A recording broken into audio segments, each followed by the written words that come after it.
Hello guys and welcome back to Best Car Picks. നമുക്കറിയാം മഹീന്ദ്ര ഈ അടുത്ത് അവരുടെ രണ്ട് പുതിയ ഇലക്ട്രിക് കൂപ്പ SUVs ലോഞ്ച് ചെയ്തിട്ടുണ്ടായിരുന്നു. രണ്ട് വണ്ടികളുടെയും സ്റ്റാർട്ടിംഗ് പ്രൈസും അവർ പറഞ്ഞിട്ടുണ്ട്. ലോഞ്ച് എന്ന് പറയാൻ പറ്റില്ല, കൈൻഡ് ഓഫ് ഒരു റിവീലാണ്. പക്ഷെ എന്നാൽ പോലും പ്രൈസ് അവർ പറഞ്ഞായിരുന്നു ബേസ് മോഡലിൽ. നമ്മൾ പക്ഷേ ഈ ഒരു വീഡിയോയിലൂടെ ഡീറ്റെയിൽ ആയിട്ട് നോക്കാൻ പോകുന്നത് B60 പറ്റിയാണ്. ആൻഡ് ഞാൻ ഇതിന് മുന്നേ ഇതിൻ്റെ വീഡിയോ ചെയ്തിട്ടുണ്ടായിരുന്നു. ഇതിൻ്റെ എന്നല്ല, രണ്ട് വാഹനങ്ങളുടെയും കൂടെ ലോഞ്ച് ചെയ്ത സമയത്ത് ജസ്റ്റ് ഒരു ക്വിക്ക് ഓവർവ്യൂ പോലെയാണ് ആ വീഡിയോ ചെയ്തത്. പക്ഷേ ഈ ഒരു വീഡിയോയിലൂടെ നമ്മൾ വളരെ ഡീറ്റെയിൽ ആയിട്ട് തന്നെയാണ് ഈ വാഹനത്തെ പറ്റി നോക്കാൻ പോകുന്നത്.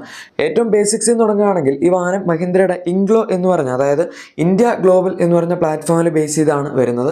ഇത് മഹീന്ദ്രയുടെ ഇൻഹൗസ് പ്ലാറ്റ്ഫോം ആണ് എന്ന് വേണമെങ്കിൽ പറയാം. പക്ഷേ ഫോക്സ് വാഗൻ ആയിട്ടുള്ള ഒരു കൊളാബറേഷൻ ഉണ്ട്. ഫോക്സ് വാഗൻ്റെ MEB പ്ലാറ്റ്ഫോമായിട്ട്, അതായത് ഫോക്സ് വാഗനായിട്ട് മഹീന്ദ്ര ഒരു കൊളാബറേഷൻ നടത്തിയിട്ടുണ്ടായിരുന്നു ഇലക്ട്രിക് വാഹനങ്ങൾക്ക് വേണ്ടി.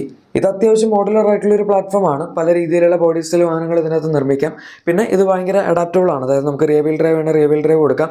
ഓൾ വീൽ ഡ്രൈവ് വേണം, അത് കൊടുക്കാം. ഇപ്പോൾ ഈ രണ്ട് വണ്ടികൾ വന്നിരിക്കുന്ന റിയർ വീൽ ഡ്രൈവ് കൺഫിഗറേഷനിലാണ്. പക്ഷേ ഇതിന് ഫ്യൂച്ചറിൽ ഓൾ വീൽ ഡ്രൈവും എന്തായാലും വരാൻ ചാൻസ് ഉണ്ട്. ഇനി ഡിസൈൻ്റെ കേസിലേക്ക് വരികയാണെങ്കിൽ ഞാൻ വളരെ ഡീറ്റെയിൽ ആയിട്ട് പോകുന്നില്ല. പക്ഷെ എന്നാൽ B60 എന്ന് പറയുമ്പം അത്യാവശ്യം ഒരു യൂണീക്ക് ആയിട്ടുള്ള ഡിസൈൻ ഐഡൻറ്റിറ്റി ഉള്ള വാഹനമാണ്. ചിലപ്പോൾ ചിലർക്ക് ഇഷ്ടപ്പെടും, ചിലർക്ക് ഇഷ്ടപ്പെടില്ല എന്ന് പറയുന്ന പോലെയാണ്. വളരെ ഫ്യൂച്ചറിസ്റ്റിക് ആയിട്ടുള്ളൊരു ഡിസൈനിലാണ് ഈ വാഹനം വരുന്നത്. ഫ്രണ്ടിൽ നമുക്ക് C ഷേപ്പ് ആയിട്ടുള്ള DRLസും അതിൻ്റെ തൊട്ട് താഴത്തായിട്ട് മെയിൻ ഹെഡ് ലാംപ്സിൻ്റെ അറയുമാണ് കൊടുത്തിരിക്കുന്നത്. മെയിൻ ഹെഡ് ലാംപ്സ് ഒക്കെ അത്യാവശ്യം സ്ലീക്കാണ്. മുകളിലത്തെ DRLസിൻ്റെ താഴത്തായിട്ട് കൊടുത്തിരിക്കുന്നതുകൊണ്ട് തന്നെ അങ്ങനെ പെട്ടെന്ന് ശ്രദ്ധിക്കില്ല. പ്രത്യേകിച്ച് ഹെഡ്ലൈറ്റ് ഓഫ് ആണെങ്കിൽ നമ്മളത് ആ ഒരു മൊത്തം വരുന്ന ഗ്ലോസി ബ്ലാക്ക് ഏരിയക്കകത്ത് കവറായിരിക്കുന്ന പോലൊക്കെ തന്നെ തോന്നുള്ളൂ. പിന്നെ ഈ വണ്ടി പെട്ടെന്ന് കാണുമ്പോൾ ഫ്രണ്ടിൽ ഗ്രില്ലുണ്ട് എന്ന് തോന്നുമെങ്കിലും ഫ്രണ്ടിൽ ഗ്രില്ലോ സംഭവങ്ങളൊന്നും വരുന്നില്ല. കംപ്ലീറ്റ്ലി ക്ലോസ്ഡ് ആണ്, ഇലക്ട്രിക് വണ്ടി ആയതുകൊണ്ട് തന്നെ. പക്ഷേ ഒരു ഗ്രില്ല് സിമുലേറ്റ് ചെയ്യാൻ വേണ്ടിയാണെന്ന് തോന്നുന്നു അവരുടെ ഫ്രണ്ടിൽ ഒരുപാട് ഗ്ലോസി ബ്ലാക്ക് എലമെൻറ്റ്സ് ഉപയോഗിച്ചിരിക്കുന്നത്. ഇൻഫാക്ട് നമ്മൾ ഈ വാഹനം നോക്കുകയാണെങ്കിൽ ഇഷ്ടംപോലെ ഗ്ലോസി ബ്ലാക്ക് എലമെൻറ്റ്സ് ഇതിനകത്ത് കാണാം. ഫ്രണ്ടിലും ബാക്കിലും അതുപോലെ സൈഡ് ക്ലാഡിങ്ങും, അങ്ങനെ സാധാരണ ഒരു വണ്ടിയിൽ മാറ്റിൽ വരുന്ന എല്ലാം ഇതിനകത്ത് ഗ്ലോസി ബ്ലാക്ക് ആണ്. ഇനി ഇതിൻ്റെ സൈഡ് പ്രൊഫൈലിലേക്ക് പോകുകയാണെങ്കിൽ അവിടെ നമുക്ക് ORVMസും ഗ്ലോസി ബ്ലാക്ക് ഫിനിഷിൽ തന്നെ കാണാം. പിന്നെ ഇതിൻ്റെ അലോയ്സിൻ്റെ ഡിസൈൻ കുറച്ചൊക്കെ EV സ്പെസിഫിക് ആണ്. ലോ റെസിസ്റ്റൻസ് ടയർസ് ഒക്കെയാണ് ഉപയോഗിച്ചിരിക്കുന്നത്. പക്ഷേ എന്നാൽ ഇതിനകത്ത് 20 ഇഞ്ച് വരെ ഒരു മാക്സിമം ടയർ സൈസ് കൊടുക്കുന്നുണ്ട്. ഈ സെഗ്മെൻറ്റിൽ നിന്നല്ല, ഇതിൻ്റെ ആക്ച്വലി കുറച്ചുകൂടെ മുകളിൽ നിൽക്കുന്ന സെഗ്മെൻറ്റിലുള്ള പോലും ആരും 20 ഇഞ്ച് വീൽസ് കൊടുക്കാറില്ല. മാക്സിമം വരുന്നത് 19 വരെയാണ്. പക്ഷേ മഹീന്ദ്ര അതിൽ നിന്നൊക്കെ മൊത്തത്തിൽ വ്യത്യസ്തമായിട്ടാണ് 20 കൊടുത്തിരിക്കുന്നത്. പിന്നെ ഇതിൻ്റെ അകത്ത് നമുക്ക് ഫ്ലഷ് ഫിറ്റിംഗ് ഡോർ ഹാൻഡിൽസ് ആണ് ഫ്രണ്ടിലത്തെ ഡോറിൽ വരുന്നത്. ബാക്കിലേക്ക് വരുമ്പോഴേക്കും നമുക്ക് ഒരു C-പില്ലർ മൗണ്ടഡ് ഡോർ ഓപ്പണിംഗ് ലാച്ചാണ് വരുന്നത്. എന്തായാലും ഫ്ലഷ് ഫിറ്റിംഗ് ഡോർ ഹാൻഡിൽസ് ഒക്കെ ആയതുകൊണ്ട് ശരിക്കും ഒരു കോൺസെപ്റ്റ് വണ്ടി കാണുന്ന പോലെ തന്നെ തോന്നുള്ളൂ. ഈ ഹാൻഡിലൊന്നും ഇല്ല, ബാക്കിലും ഹാൻഡിലില്ല. അങ്ങനെയൊക്കെ ആയിട്ട് വളരെ അട്രാക്റ്റീവ് ആയിട്ടുള്ളൊരു ഡിസൈനാണ് മൊത്തത്തിൽ നമ്മൾ നോക്കുമ്പോൾ. പിന്നെ ഇതിൻ്റെ ഡയമെൻഷൻസ് എടുക്കുകയാണെങ്കിലും പെട്ടെന്ന് കാണുമ്പം അത്ര വലിപ്പമുള്ളൊരു വണ്ടി പോലെ തോന്നില്ലെങ്കിലും ആക്ച്വലി അതിന് അത്യാവശ്യം നല്ല വലിപ്പമുണ്ട്. ലെങ്ത് വരുന്നത് 4371 മില്ലിമീറ്റേഴ്സ് ആണ്. ആൻഡ് വിഡ്ത്ത് സർപ്രൈസിംഗ്ലി 1907 മില്ലിമീറ്റേഴ്സ് ആണ്. ഇത്രയും വിഡ്ത്തുള്ള വേറൊരു വണ്ടിയും ഈ സെഗ്മെൻറ്റിലില്ല. പിന്നെ ഹൈറ്റ് 1627 മില്ലിമീറ്റേഴ്സ് ആണ്. ആൻഡ് ഗ്രൗണ്ട് ക്ലിയറൻസ് വരുന്നത് 207 മില്ലിമീറ്റേഴ്സ് ആണ്. വീൽ ബേസും വളരെ കൂടുതലാണ്. 2775 mm ആണ് വീൽ ബേസ് വരുന്നത്. അത് ഇലക്ട്രിക് ആയതുകൊണ്ടും നമ്മുടെ സ്കേറ്റ് ബോർഡ് ആർക്കിടെക്ചർ ആയതുകൊണ്ടും ഒക്കെ അവർക്ക് മാക്സിമം ആ ഒരു ലെങ്ത്, അതായത് വീൽ ബേസ് വലിച്ചു നീട്ടാൻ പറ്റിയിട്ടുണ്ട്. ഏതായാലും ഇനി ഇതിൻ്റെ റിയർ പ്രൊഫൈലിലേക്ക് വരികയാണെങ്കിൽ ഇവിടെ നമ്മൾ ഫ്രണ്ടിൽ കണ്ടതുപോലെ തന്നെ C ഷേപ്പ് ആയിട്ടുള്ള ടെയിൽ ലാംപ്സ് തന്നെയാണ് കൊടുത്തിരിക്കുന്നത്. പക്ഷേ XEV9 പോലല്ല. ഈ വണ്ടിയുടെ ഫ്രണ്ടും ബാക്കും ലൈറ്റ്സ് ഒരു ഇത്തിരി എന്താ പറയുന്നത്, സ്ട്രെയിറ്റ് ആയിട്ടുള്ള ലൈറ്റ്സ് ആണ്. XEVയിൽ അവർ കുറച്ചുകൊണ്ട് കേർവ്ഡ് ആയിട്ടുള്ള ലൈറ്റ്സ് ആയിരുന്നു ഫ്രണ്ടിലും ബാക്കിലും ഒക്കെ കൊടുത്തിരുന്നത്. പക്ഷേ ഇതിങ്ങനെ സ്ട്രെയിറ്റ് ആയിട്ടൊരു വര വരച്ച പോലെ തന്നെ ഇരിക്കും. മറ്റേതിനകത്ത് അതുപോലെ തന്നെയാണ്, ഇത്തിരി C പോലെയാണ് ഇരിക്കുന്നതെന്ന് മാത്രം. ഇതിനകത്ത് ഇങ്ങനെ സ്ട്രെയിറ്റ് ആയിട്ടുള്ള വരെയാണ്. എന്തായാലും നമുക്കിവിടെയും ലൈറ്റ്സ് എന്ന് പറഞ്ഞു കഴിഞ്ഞാൽ കംപ്ലീറ്റ്ലി LED ആണ്. ബ്രേക്ക് പിടിക്കുമ്പോഴൊക്കെ ഈ ചെറിയ, അതായത് നമ്മൾ ഈ കാണുന്ന ഈ വരെയാണ് ഇതിൻ്റെ എല്ലാ ലൈറ്റിങ്ങും. അതിൻ്റെ അകത്ത് തന്നെയാണ് ഇൻഡിക്കേറ്റർ ആയിക്കോട്ടെ, അതുപോലെ തന്നെ നമ്മുടെ റിവേഴ്സ് ലൈറ്റ് താഴത്ത് വരുന്നുണ്ട്. അതായത് ഈ വരയുടെ തന്നെ താഴത്ത്. പിന്നെ നമ്മുടെ ബ്രേക്ക് ലൈറ്റ്, എല്ലാ സാധനങ്ങളും ഈ ഒരു ഒറ്റ വരയ്ക്കകത്താണ് അവർ കൊടുത്തിരിക്കുന്നത്. ഈ ഒരു ലൈനായിട്ടുള്ള അത് ഇത്രയും പാർട്സ് ആയിട്ട് കൊടുത്തിരിക്കുന്ന സ്ഥലങ്ങളിൽ. അതുകൊണ്ട് കാണുമ്പം നമുക്ക് അങ്ങനെ പെട്ടെന്ന് മനസ്സിലാവില്ല ഏത് ലൈറ്റ് ഏതിൻ്റെ ആണെന്ന്. ഇത്രയൊക്കെയാണ് എക്സ്റ്റീരിയർ. ഇനി ഇൻറ്റീരിയറിലേക്ക് വരികയാണെങ്കിൽ ഇവിടെ നമുക്ക് ആദ്യം തന്നെ പറയാൻ പറ്റുന്ന കോൺസെപ്റ്റുമായിട്ട് മാക്സിമം നീതി പുലർത്തുന്ന രീതിയിൽ തന്നെയാണ് അവർ ഇതിൻ്റെ ഡിസൈൻ ഇൻറ്റീരിയറിൽ ചെയ്തിരിക്കുന്നത്. പുറത്തുനിന്ന് കാണുമ്പോൾ മാത്രമല്ല, അകത്ത് കയറിയാലും നമ്മുടെ ഒരു കോൺസെപ്റ്റ് വണ്ടിയിൽ ഇരിക്കുന്ന പോലെ തന്നെ തോന്നുള്ളൂ. അങ്ങനെയാണ് ഈ വാഹനത്തിൻ്റെ ഡാഷ്ബോർഡ് ലേഔട്ടൊക്കെ വരുന്നത്. ആൻഡ് കുറച്ച് ഡ്രൈവർ ഫോക്കസ്ഡ് ആയിട്ടുള്ള ഒരു ലേഔട്ടാണ് അവർ ഇതിനകത്ത് പിടിച്ചിരിക്കുന്നത്. അതുകൊണ്ടാണ് നമുക്ക് സെൻറ്ററിൽ ആ ഒരു സ്പ്ലിറ്റ് പോലെ വരുന്നത്. അത് നടുവിലൊരു പാർട്ടീഷൻ പോലെ കൊടുത്തിട്ടുണ്ടല്ലോ. ഡിസൈനിൻ്റെ ഭാഗമായിട്ട് കൊടുത്താണ്. പണ്ട് കോൺസെപ്റ്റിൽ കാണിച്ചപ്പോഴും അത് ഈ സംഭവം തന്നെ ഉണ്ടായിരുന്നു. പക്ഷെ എന്തായാലും അത് അവരെടുത്ത് കളഞ്ഞിട്ടില്ല. ഞാൻ വിചാരിച്ചു കോൺസെപ്റ്റിൽ മാത്രം അതൊക്കെ ഉണ്ടാവുള്ളൂ, പ്രൊഡക്ഷനിലെടുത്ത് കളയായിരിക്കുന്നു. But no. ഇനി സ്റ്റിയറിംഗ് വീലൊക്കെ എടുക്കുകയാണെങ്കിൽ നമുക്ക് ഇതിൻ്റെ അകത്ത് മഹീന്ദ്രയുടെ പുതിയ 2 സ്പോക്ക് സ്റ്റിയറിംഗ് വീലാണ് വരുന്നത്. നടുവിൽ B എന്ന് പറയുന്നത്, അതായത് BE എന്ന് പറയുന്ന ഇലൂമിനേറ്റഡ് ലോഗോ ഉള്ള സ്റ്റിയറിംഗ് വീലാണ് കൊടുത്തിരിക്കുന്നത്, ടാറ്റയൊക്കെ ഈ അടുത്ത് ചെയ്ത പോലെ. പിന്നെ ഇത് ഫ്ലാറ്റ് ബോട്ടം ഒന്നും പറയാൻ പറ്റില്ല, കാരണം ഇതിൻ്റെ ബോട്ടം അതുപോലെ തന്നെ ടോപ്പ് പോർഷനും രണ്ടും ഫ്ലാറ്റ് ആണ്. അങ്ങനെ അത്യാവശ്യം അട്രാക്റ്റീവ് ആയിട്ടുള്ള ഒരു സ്പോർട്ടി ആയിട്ടുള്ള സ്റ്റിയറിംഗ് സെറ്റപ്പാണ് വരുന്നതെന്ന് പറയും. പക്ഷേ ഗ്ലോസി ബ്ലാക്ക് ആയതുകൊണ്ട് ഫിംഗർ പ്രിൻറ്റ് സ്മഡ്ജസും അതുപോലെ പാടാവുന്ന പരിപാടിയൊക്കെ ഇതിനകത്ത് ഉണ്ടാവും. പിന്നെ ഇതിൻ്റെ ഇൻഫോടൈം സിസ്റ്റം അതുപോലെ ഇൻസ്ട്രുമെൻ്റൽ സിസ്റ്റം നോക്കുകയാണെങ്കിൽ രണ്ടും 12.3 ഇഞ്ച് സൈസാണ് വരുന്നത്. മഹീന്ദ്രയുടെ ഏറ്റവും ലേറ്റസ്റ്റ് യു ഐ റൺ ചെയ്യുന്ന ഇൻഫോടൈം സിസ്റ്റം ആണ് ഇതിൻ്റെ അകത്ത് കൊടുത്തിരിക്കുന്നത്. ഇൻസ്ട്രുമെൻ്റൽ സിസ്റ്റം ആണെങ്കിൽ സെയിം തന്നെയാണ്. ഇഷ്ടംപോലെ ഇൻഫർമേഷൻ നമുക്ക് അതിൻ്റെ അകത്ത് അവൈലബിൾ ആണ്. കണക്റ്റഡ് കാർ ടെക് ഫീച്ചേഴ്സ് വരുന്നുണ്ട്. പിന്നെ മായ എന്ന് പറയുന്ന ഒരു പേഴ്സണൽ അസിസ്റ്റൻറ്റ് നിങ്ങൾ ഈ വണ്ടി വാങ്ങുകയാണെങ്കിൽ കിട്ടും. തെറ്റിദ്ധരിക്കേണ്ട, MAIA എന്ന് പറയുന്ന ഒരു സംഭവമാണ്. അതായത് ഇവരുടെ ഒരു ലേറ്റസ്റ്റ് AI ഒക്കെ ബേസ്ഡ് ആയിട്ടുള്ള ഒരു വോയിസ് കമാൻഡ് പോലത്തെ പരിപാടിയാണ്. അത് ഈ രണ്ട് വണ്ടികളിലും കൊടുത്തിട്ടുണ്ട്. പിന്നെ നമുക്ക് കറക്റ്റ് നടുവിലെ പാർട്ടീഷൻ വരുന്നുണ്ട്. AC ഒക്കെ കറക്റ്റ് സ്പ്ലിറ്റ് ആയിട്ടാണ് ഇരിക്കുന്നത്. ഡ്രൈവർ സൈഡിൽ ഒരു സ്പെഷ്യൽ വെൻറ്റും പാസഞ്ചർ സൈഡിൽ ഇങ്ങനെ മൊത്തം ഒരു കണ്ടിന്യൂസ് ലെയർ പോലെ പോകുന്ന രീതിയിലാണ് AC വെൻസിൻ്റെ ഒരു ഡിസൈൻ അവരതിൽ കൊടുത്തിരിക്കുന്നത്. അങ്ങനെ പെട്ടെന്ന് എടുത്ത് നിൽക്കുന്ന പോലെയൊന്നുമില്ല.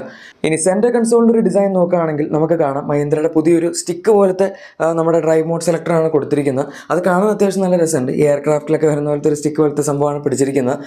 പിന്നെ നമ്മൾ വളരെ സ്പോർട്ടി ആയിട്ടുള്ള വേറെ വണ്ടികളിലും ഈ സംഭവം കണ്ടിട്ടുണ്ട്. പിന്നെ ഇതിൻ്റെ അകത്ത് നമുക്ക് പാർക്ക്, ന്യൂട്രൽ, ഡ്രൈവ് അങ്ങനെ 3-4 ഓപ്ഷൻസ് ആണ് വരുന്നത്. പിന്നെ അതിൻ്റെ ഇപ്പുറത്തായിട്ട് കാണുന്നതാണ് മഹീന്ദ്രയുടെ പുതിയ കീ. അതെ, മഹീന്ദ്ര ഈ വണ്ടികളിൽ പുതിയ കീയും ഇൻട്രൊഡ്യൂസ് ചെയ്തിട്ടുണ്ട്. അത് അത്യാവശ്യം ബി എന്ന് പറയുന്ന വണ്ടിയുടെ, അതായത് ബിയുടെ എടുക്കുകയാണെങ്കിൽ ആ ഒരു ബ്രാൻഡിങ്ങും XEV എടുക്കുകയാണെങ്കിൽ നമ്മുടെ പുതിയ മഹീന്ദ്രയുടെ ഇലക്ട്രിക് വാഹനങ്ങളിൽ ലോഗോ ഒക്കെയാണ് കിട്ടുന്നത്.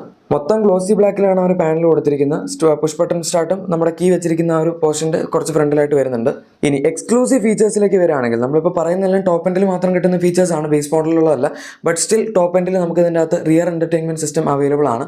അത് ഇപ്പോൾ ഓൾറെഡി ഇഷ്ടംപോലെ സിസ്റ്റം കൊടുത്തിട്ടുണ്ട്, അതായത് ഇൻഫോടൈം സിസ്റ്റം ആയിട്ട് ടച്ച് സ്ക്രീൻ ആയിട്ടൊക്കെ. അതിൻ്റെ പുറമെയാണ് അവർ ഇതും കൂടെ കൊടുത്തിരിക്കുന്നത്. എന്തായാലും കൊള്ളാം. പിന്നെ നമുക്ക് ഇതിൻ്റെ അകത്ത് കിട്ടുന്നത് ഒരു ഫ്രെയിംലെസ് ആയിട്ടുള്ള ഇൻസൈഡ് റിയർ മിററാണ്. അതിൻ്റെ മുകളിൽ തന്നെ ഒരുപാട് ഗ്ലോസി ബ്ലാക്ക് പാനൽസ് കാണാം. അതായത് നമ്മുടെ ഈ ഒരു ഫ്ലൈറ്റിലൊക്കെ കാണുന്ന പോലത്തെ ഒരു സംഭവമാണ്. കാണാനൊക്കെ അത്യാവശ്യം രസമാണ്. അതിൽ തന്നെ ഒരു ഡ്രൈവർ ഫെറ്റീഗ് അലേർട്ട് സിസ്റ്റം പോലത്തെ സംഭവം അവർ വെച്ചിട്ടുണ്ട്. ഇനി ബാക്കി ഫീച്ചേഴ്സ് നോക്കുകയാണെങ്കിൽ നമുക്ക് ഇതിൻ്റെ അകത്ത് സെൽഫ് പാർക്കിൻ്റെ ഫീച്ചർ അവൈലബിൾ ആണ്. അതായത് നമ്മൾ ഈ ചില ജർമ്മൻ വണ്ടികളിലൊക്കെ ഈ പ്രൈസ് പോയിന്റിൽ 30 to 40 ലാക്ക് റേഞ്ചിലൊക്കെ കാണുമല്ലോ. പല ഹൈ എൻഡ് വണ്ടികളും ഈ ഒരു സംഭവം അവൈലബിൾ ആണ്. ഇവർ നമ്മുടെ എൻഡവറിൽ വരെ ഇതിന് മുന്നേ അവൈലബിൾ ആയിരുന്നു. അത് ഈ രണ്ട് വാഹനങ്ങളിലും മഹീന്ദ്ര കൊടുത്തിട്ടുണ്ട്. സോ നമ്മളായിട്ട് പാർക്ക് ചെയ്യേണ്ട, നിങ്ങൾക്ക് വേണമെങ്കിൽ വണ്ടി തന്നെ പാർക്ക് ചെയ്ത് തന്നോളും. പിന്നെ അടുത്ത ഒരു ഇൻട്രസ്റ്റിംഗ് ആയിട്ടുള്ള ഫീച്ചർ വരുന്നത് 16 speaker Harman Kardon audio system ആണ്. എന്തോരം ഓപ്ഷൻസ് ഉണ്ടെന്നുള്ളത് നിങ്ങൾക്കിത് കണ്ടാൽ തന്നെ മനസ്സിലാവും. എന്തായാലും സ്പീക്കേഴ്സിൻ്റെ കേസിൽ മഹീന്ദ്ര മാക്സിമം അങ്ങോട്ട് പൊളിച്ചടുക്കിയിട്ടുണ്ട് എന്ന് തന്നെ പറയാം. ഇനി അടുത്തൊരു എക്സ്ക്ലൂസീവ് ഫീച്ചർ വരുന്ന ഹെഡ് അപ്പ് ഡിസ്പ്ലേ ആണ്. നമുക്കിപ്പോൾ ഈ ഒരു പ്രൈസ് പോയിന്റിൽ നോക്കുകയാണെങ്കിൽ ഓർ ഇതിൻ്റെ സെഗ്മെന്റ് എന്ന് കൈൻഡ് ഓഫ് പറയാം. സെൽട്ടോസിൽ നമുക്ക് ഹെഡ് അപ്പ് ഡിസ്പ്ലേ ഉണ്ട്, പിന്നെ ഗ്രാൻഡ് വിറ്റാര ഉണ്ട്. പക്ഷേ അതൊക്കെ വെച്ച് കമ്പയർ ചെയ്യുമ്പോൾ കുറച്ചും കൂടി അഡ്വാൻസ്ഡ് ആയിട്ടുള്ള ഒരു ഹെഡ് അപ്പ് ഡിസ്പ്ലേ ആണ്. നമുക്ക് നല്ല ആനിമേഷനും ഗ്രാഫിക്സും ഒക്കെ ഇതിനകത്ത് കാണാൻ പറ്റും. ഇനി ഞാൻ കഴിഞ്ഞ വീഡിയോയിൽ പറഞ്ഞ പോലെ തന്നെ പാനറോമിക് സൺറൂഫ് ഒക്കെ ഈ രണ്ട് വാഹനങ്ങളുണ്ടെങ്കിലും അതിനകത്ത് കുറച്ച് എക്സ്ക്ലൂസിവിറ്റി കൊടുക്കാനായിട്ട് മഹീന്ദ്ര ആംബിയൻ ലൈറ്റ് പാനറോമിക് സൺറൂഫിൻ്റെ ഗ്ലാസ്സിൽ ആഡ് ചെയ്തിട്ടുണ്ട്. അതിൻ്റെ കളറൊക്കെ നിങ്ങൾക്ക് അഡ്ജസ്റ്റ് ചെയ്യാൻ പറ്റും. സോ സൺറൂഫിൻ്റെ കവർ നമ്മൾ ബാക്കൗട്ട് ആക്കുകയാണെങ്കിൽ ഇത്തരത്തിലുള്ള ഒരു നല്ല പ്രീമിയം ആയിട്ടുള്ള എക്സ്പീരിയൻസ് സൺറൂഫിൽ വരെ മഹീന്ദ്ര കൊടുത്തിട്ടുണ്ട്. ഇനി അടുത്തത് ഈ വാഹനത്തിൻ്റെ ക്യാബിൻ സ്പേസും അതുപോലെ തന്നെ സീറ്റിംഗ് അറേഞ്ച്മെൻറ്റും ഒക്കെയാണ്. സീറ്റ് നിങ്ങൾക്ക് കാണാം. ഇതിൻ്റെ ഹെഡ് റെസ്റ്റ് ഒക്കെ ഫ്രണ്ടിൽ വരുന്ന അത്യാവശ്യം നല്ല സ്പോർട്ടി ആയിട്ടുള്ള ഒരു പ്ലേസ്മെൻറ്റിലാണ് വെച്ചിരിക്കുന്നത്. സീറ്റ്സ് ആണെങ്കിൽ പോലും മൾട്ടി കളേർഡ് സീറ്റ്സ് ആണ്. നമുക്ക് കാണാം ഒരു വൈറ്റും ബ്ലാക്കും വൈറ്റ് എന്ന് പറയാൻ പറ്റില്ല, ഒരു ബേജ് ആൻഡ് ബ്ലാക്കിൻ്റെ കോമ്പിനേഷൻ അവർ ഉപയോഗിച്ചിട്ടുണ്ട് എന്ന് പറയും. പിന്നെ നമുക്ക് 4 അഡ്ജസ്റ്റബിൾ ഹെഡ് റെസ്റ്റ്, ആക്ച്വലി ബാക്കിൽ ഹെഡ് റെസ്റ്റ് ഉണ്ട്, അത് പക്ഷേ നടുവിലുള്ളത് അഡ്ജസ്റ്റബിൾ അല്ല എന്ന് മാത്രം. പിന്നെ നമ്മൾ നോക്കുകയാണെങ്കിൽ 3 പോയിന്റ് സീറ്റ് ബെൽറ്റ്സ് ബാക്കിൽ 3 പേർക്കും, അതുപോലെ റിയർ ആംറെസ്റ്റ്, ഫ്രണ്ടിൽ ആംറെസ്റ്റ് തുടങ്ങിയ സാധനങ്ങളെല്ലാം ഡെഫിനറ്റ്ലി അവൈലബിൾ ആണ്. പിന്നെ ഡ്രൈവർ സീറ്റ് നോക്കുകയാണെങ്കിൽ നമുക്ക് അതിൻ്റെ അകത്ത് ഇലക്ട്രിക്കൽ അഡ്ജസ്റ്റ്മെൻറ്റും കൊടുത്തിട്ടുണ്ട്, അതുപോലെ തന്നെ മെമ്മറി ഫംഗ്ഷനും അവൈലബിൾ ആണ്. സീറ്റിംഗ് സ്പേസ് എടുക്കുകയാണെങ്കിൽ അത്യാവശ്യം ഡീസൻ്റ് ആയിട്ടുള്ളൊരു സ്പേസ് നമുക്ക് ഈ പ്രൈസ് പോയിന്റ് ഒക്കെ വെച്ച് നോക്കുമ്പോൾ കിട്ടുന്നുണ്ട്. ഈ വാഹനത്തിൻ്റെ സൈസ് കൊണ്ട് കൺസിഡർ ചെയ്യണം. പിന്നെ ഇലക്ട്രിക് ആയതുകൊണ്ട് മാക്സിമം അവർക്ക് വീൽ ബേസ് വലിച്ചു നീട്ടാൻ പറ്റിയിരിക്കുന്ന ഒരു അഡ്വാൻറ്റേജ് നമുക്ക് എന്തായാലും ബാക്കിൽ സ്പേസിൻ്റെ കാര്യത്തിൽ കാണാൻ പറ്റും. സ്കേറ്റ് ബോഡി ആർക്കിടെക്ചർ ആയതുകൊണ്ട് ഫ്ലോർ അങ്ങനെ ഒരുപാട് പൊങ്ങി നിൽക്കുന്നൊരു പ്രശ്നം ഉണ്ടാവില്ല. പിന്നെ സേഫ്റ്റിയുടെ കേസ് എടുക്കുകയാണെങ്കിൽ അവിടെയും ഒരു കോംപ്രമൈസും വന്നിട്ടില്ല. ESP ട്രാക്ഷൻ കൺട്രോൾ തുടങ്ങിയ എല്ലാ സാധനങ്ങളും നമുക്ക് ഇതിൻ്റെ അകത്തുണ്ട്. അതിന് പുറമെ 6 എയർ ബാഗ്സ് അല്ല 7 എയർ ബാഗ്സ് ആണ് ഈ ഒരു വാഹനത്തിൽ കിട്ടുന്നത്. പൊതുവെ ഇപ്പോഴത്തെ സെഗ്മെന്റ് സ്റ്റാൻഡേർഡ് എന്ന് പറയുന്നത് 6 ആണ്. പക്ഷേ അതും കുറച്ച് ഒരു additional driver side air bag കൂടി ഇതിനകത്ത് കൊടുത്തിട്ടുണ്ട്. അതാണ് സംഭവം. പിന്നെ ഡെഫിനറ്റ്ലി നമുക്ക് ഇതിൻ്റെ അകത്ത് advanced air assistance system available ആണ്. ലെവൽ 2+ എന്നാണ് മഹീന്ദ്ര ക്ലെയിം ചെയ്യുന്നത്. അതിൽ തന്നെ ഇഷ്ടംപോലെ റഡാസും അതുപോലെ സെൻസേഴ്സും ക്യാമറയൊക്കെ തന്നെ അവൈലബിൾ ആണ്. ഇപ്പോൾ നമ്മളെന്തായാലും ഡിസൈനും ഫീച്ചേഴ്സൊക്കെ നോക്കി. ഇനി നമുക്ക് ടെക്നിക്കൽ ആസ്പെക്ട്സിലോട്ട് കിടക്കാം. ഈ വാഹനത്തിൽ ഇപ്പോൾ നമുക്ക് 2 ബാറ്ററി കൺഫിഗറേഷൻസിൻ്റെ ഓപ്ഷനാണ് വരുന്നത്. ആൻഡ് റിയർ വീൽ ഡ്രൈവ് മാത്രമേ ഉള്ളൂ. ഈ വണ്ടി കമ്പനിയിൽ നിന്ന് സ്റ്റാൻഡേർഡ് ആയിട്ട് റിയർ വീൽ ഡ്രൈവിലാണ് വരുന്നത്, ഫ്രണ്ട് വീൽ ഡ്രൈവ് ഒന്നുമല്ല. ഈ വണ്ടി ആക്ച്വലി നമ്മുടെ ഗൗരവ് ഗില്ല് ഡ്രിഫ്റ്റ് അടിക്കുന്ന ഒരു വീഡിയോ നിങ്ങൾ ചിലപ്പം റീൽസ് എടുത്ത് നോക്കി കാണുമായിരിക്കും. അത്യാവശ്യം നന്നായിട്ട് സസ്റ്റെയിൻ ചെയ്ത് ഈ വണ്ടി ഡ്രിഫ്റ്റ് ഹോൾഡ് ചെയ്യുന്നുണ്ട്. അത്രയും പവർ ഉണ്ട് ഇതിന്. പിന്നെ നമുക്ക് ഇതിൻ്റെ അകത്ത് ഇപ്പം ഓൾ വീൽ ഡ്രൈവ് എന്തായാലും ഫ്യൂച്ചറിൽ വന്നേക്കാം, കാരണം പ്ലാറ്റ്ഫോം സപ്പോർട്ട് ചെയ്യുന്നുണ്ട്. ഇപ്പോൾ തൽക്കാലത്തേക്ക് ഓൾ വീൽ ഡ്രൈവ് അവൈലബിൾ അല്ല എന്ന് മാത്രം. പിന്നെ ബാറ്ററി സൈസ് വരുന്നത് 59 kWh അതുപോലെ തന്നെ 79 kWh ആണ്. ഇതിൻ്റെ ക്ലെയിംഡ് റേഞ്ച് 79 kWh പറഞ്ഞ WLTP സൈക്കിൾ അനുസരിച്ച് 550 കിലോമീറ്റേഴ്സ് ആണ്. റിയൽ ലൈഫിൽ 500 മുകളിൽ നിങ്ങൾക്ക് ഈസി ആയിട്ട് കിട്ടും. കാരണം അത്രയും വലിയ ബാറ്ററി പാക്കാണ് 79 കിലോ വാട്ട് അവർ എന്ന് പറഞ്ഞാൽ. ഈവൻ നമ്മുടെ കെർവിൻ്റെ ലോങ് റേഞ്ച് വെച്ച് കമ്പയർ ചെയ്യുകയാണെങ്കിൽ പോലും അതിന് 55 കിലോ വാട്ട് അവർ ബാറ്ററി പാക്കേ വരുന്നുള്ളൂ.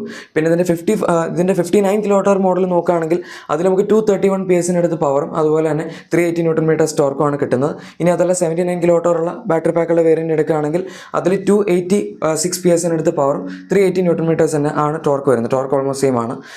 പക്ഷേ എന്നാൽ നമുക്ക് വ്യത്യാസം വരുന്നത് ആക്സലറേഷൻ്റെ കാര്യത്തിലാണ്.